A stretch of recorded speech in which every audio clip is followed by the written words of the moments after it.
It was 11:47 p.m. when Daniel Mercer checked his watch for the third time in less than a minute. The office lights had gone out one by one, leaving only his cubicle glowing in the quiet, empty floor. Outside the tall glass windows, New York City still pulsed with life, but up here, everything felt strangely distant, like he was already disconnected from the world. "Last one out again, huh?" the night janitor muttered as he passed by. Daniel forced a tired smile. Yeah, deadlines. But deep down, he knew it wasn't just work. It was easier to stay late than go back to that silent apartment.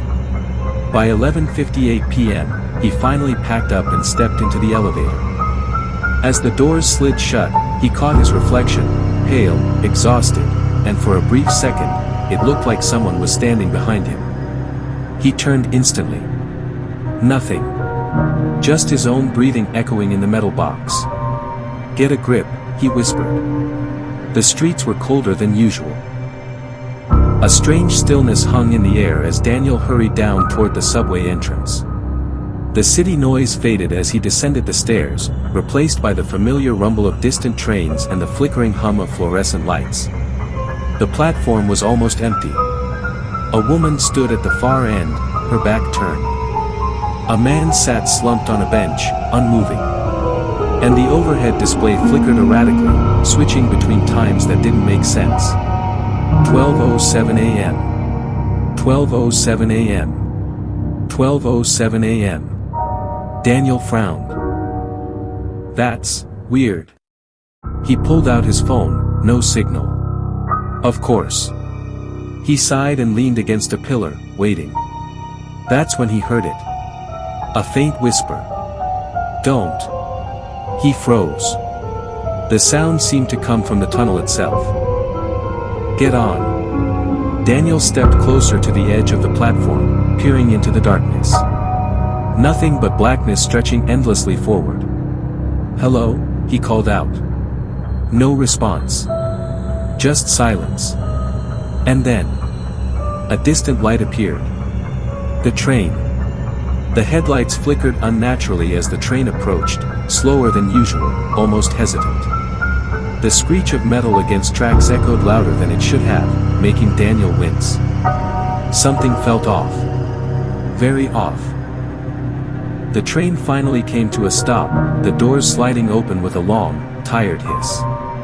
But no one got off. Daniel glanced around. The woman at the end of the platform was gone. The man on the bench hadn't moved. "Guess it's just me," he muttered. He stepped inside. The doors shut immediately behind him. The first thing he noticed was how quiet it was. Too quiet. No chatter. No phone sounds. No movement. Just rows of empty seats, stretching farther than they should have. Daniel walked down the aisle slowly. The lights flickered overhead, casting long, shifting shadows. Every step echoed louder than expected, like the train was hollow. He chose a seat near the middle and sat down, placing his bag beside him. The train didn't move. "Come on," he sighed. Then, click. The lights went out. Complete darkness swallowed the carriage. Daniel's breath caught in his throat. "Hello?" No answer. A second later, the lights flickered back on. And someone was sitting across from him. A man. Pale. Completely still. Staring directly at Daniel. Daniel jerked back. "Jesus. I didn't see you there." The man didn't respond. Didn't blink. Didn't move. "Okay," Daniel whispered, trying to calm himself. Maybe he just hadn't noticed him before. Yeah. That had to be it. The train jolted suddenly, finally starting to move. Minutes passed. Or maybe longer. It was hard to tell. The train didn't stop at the next station. Or the one after that. In fact, there were no stations at all. Just darkness outside the windows. Endless, suffocating darkness. Daniel stood up, unease creeping into his chest. He walked toward the door between carriages and pushed it open. The next car looked exactly the same. Empty seats. Flickering lights. And at the far end, another person. Standing this time. Facing away from him. "Hey!" Daniel called out. "Do you know what's going on?" No response. He stepped closer. The figure didn't move. Didn't react. "Look, if this is some kind of..." The figure's head twisted slowly, unnaturally, until it was facing him. But its body didn't turn. Only the head. Daniel stumbled backward, his heart slamming in his chest. The face. It wasn't right. The eyes were too dark. Too deep. And the smile. It stretched far wider than any human should. "You shouldn't be here," it whispered. The voice sounded like multiple voices speaking at once. Layered. Broken. Daniel turned and ran. He rushed back into the previous car, but it wasn't the same. Now, every seat was occupied. Dozens of passengers.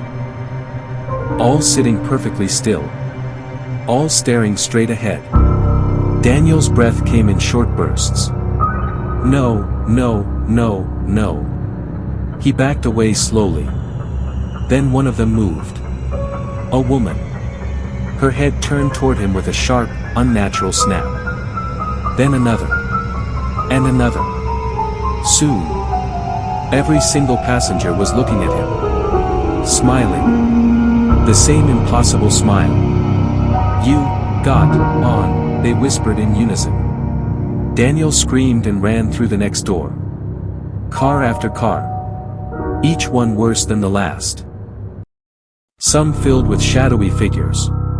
Some completely empty, but echoing with distant footsteps behind him.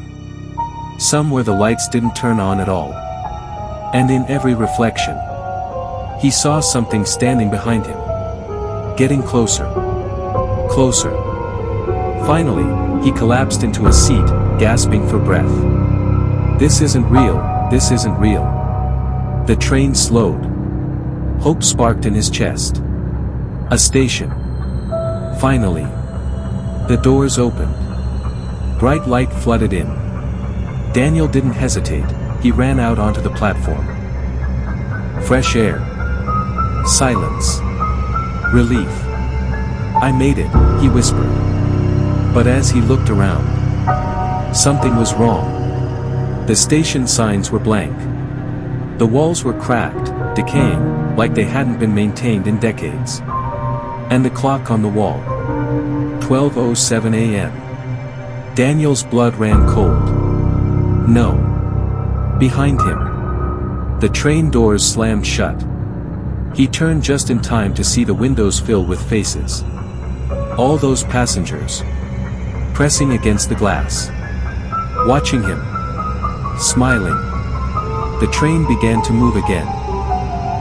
But this time, it didn't disappear into a tunnel. It faded. Like it was never there. Daniel stood alone on the platform. The lights flickered violently overhead. Then went out. Darkness swallowed everything. A whisper echoed through the station. "You got off." Daniel turned slowly. Shapes began to form in the darkness. Dozens of them. Stepping forward. Surrounding him. "But you're still here." Their smiles appeared first. Floating in the black. Then their eyes. Then. Everything else. Daniel tried to run. But the platform stretched endlessly in every direction. No exits. No stairs. No escape. Hours passed. Or days. Or maybe time didn't exist anymore. Daniel wandered the empty station, calling for help. No one answered. Except the whispers. Always the whispers. And then. The train came back. The same flickering lights. The same slow approach. The doors opened. Empty. Waiting. Daniel hesitated. Then he heard it again. Last chance. He looked behind him. The shadows were closer now. Reaching. Stretching. Hungry. Daniel made a choice. He stepped back onto the train. The doors closed. The train moved. This time, it didn't stop. Not ever again. Some say if you're in New York late at night, and you find yourself alone on a quiet platform, you might see a train arrive that isn't on the schedule. The lights will flicker. The doors will open. And inside, you might see a man sitting near the middle. Pale. Exhausted. Staring at the door. Waiting. And if you listen closely, you might hear him whisper, "Don't get on."